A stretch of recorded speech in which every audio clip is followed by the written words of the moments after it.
একটাবার ভেবে দেখো তো, একটাই গাছ কিন্তু দু ধরনের বিখ্যাত খাবার। একটা হলো গাছপাঠা, মানে আমি এঁচোড়ের কথা বলছি, বাঙালিদের নিরামিষ এবং আমিষ পদের প্রথম শ্রেণীতে অন্তর্ভুক্ত। দুই হলো কাঁঠাল, বাংলাদেশের জাতীয় ফল এবং বলা যেতে পারে ভারতে কিন্তু আমের পরেই এর অবস্থান। তবে আজ আমি কাঁঠাল নিয়ে কথা বলবো না, আজকে আমি এঁচোড় নিয়ে একটা রেসিপি দেখাবো।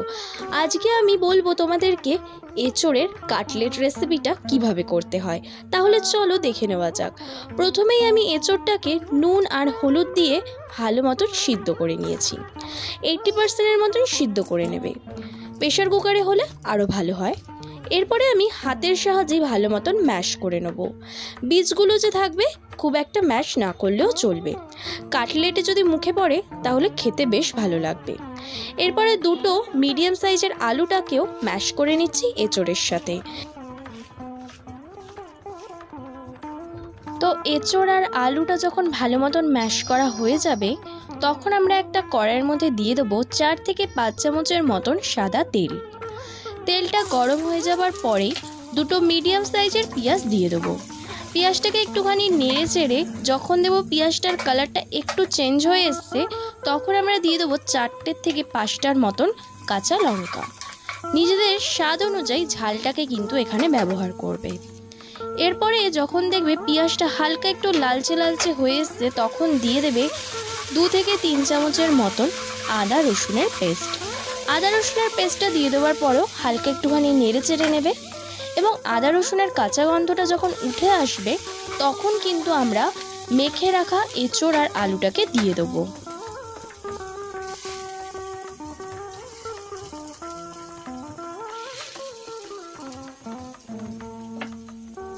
এঁচোড় আর আলুটাকে দিয়ে দেওয়ার পর আমি একটা খুন্তির সাহায্যে নেড়ে চেড়ে নেব।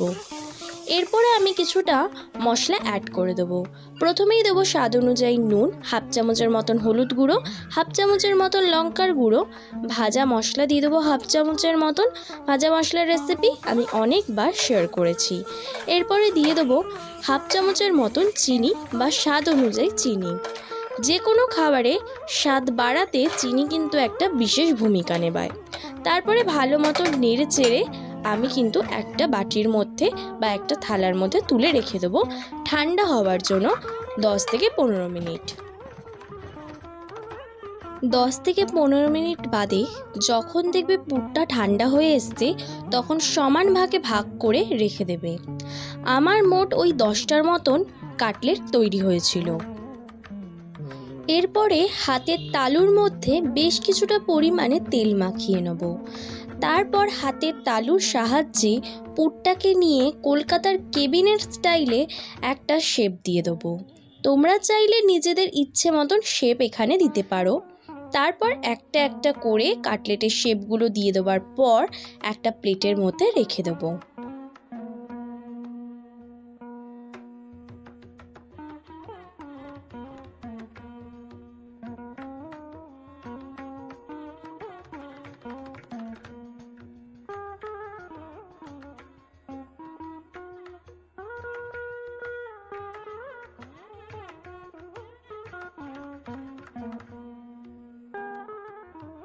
প্রত্যেকটা কাটলেটের শেপ দেওয়া হয়ে গেছে। তো চলো এবার সেই মজাদার পার্টে যাওয়া যাক।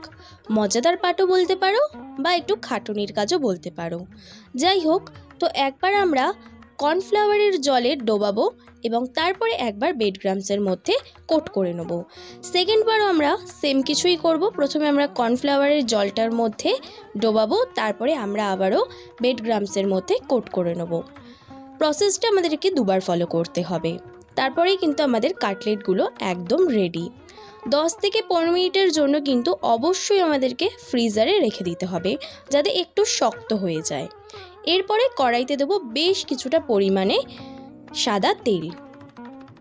যে কোনো ভাজাভুজি বা যে কোনো ধরনের ফিশ ফ্রাই বলো, কাটলেট বলো, যাই বলে থাকো, অবশ্যই সেটা কিন্তু হাই ফ্লেমে হয়ে থাকে। তাই জন্য তেলটা যখন গরম হয়ে আসবে, তখন গ্যাসের ফ্লেমটা হাইতে রেখে একটা একটা করে কাটলেটগুলোকে তেলের মধ্যে সাবধানতায় ছেড়ে দেবে। তারপর 2 পিঠ বাদামি করে ভেজে নিলেই কিন্তু তৈরি হয়ে যাবে এঁচোড়ের কাটলেট।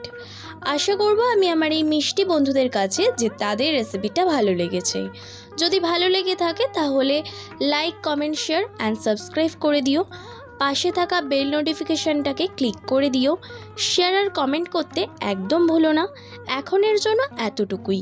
পরের আরেকটি নতুন ভিডিও নিয়ে তোমাদের সাথে খুব তাড়াতাড়ি দেখা হবে। এখনের জন্য ধন্যবাদ। তো যেহেতু আজকে আমাদের কাটলেটটা তৈরি হয়ে গেছে, তো চলো এখন আমরা গরম গরম চায়ের সাথে একটু ইউনিক স্টাইলে আজকে আমাদের কাটলেটগুলোকে সার্ভ করে দিই। আশা করছি আমি আমার এই মিষ্টি বন্ধুদের কাছে যে তাদের রেসিপিটা সত্যিই খুব ভালো লেগেছে।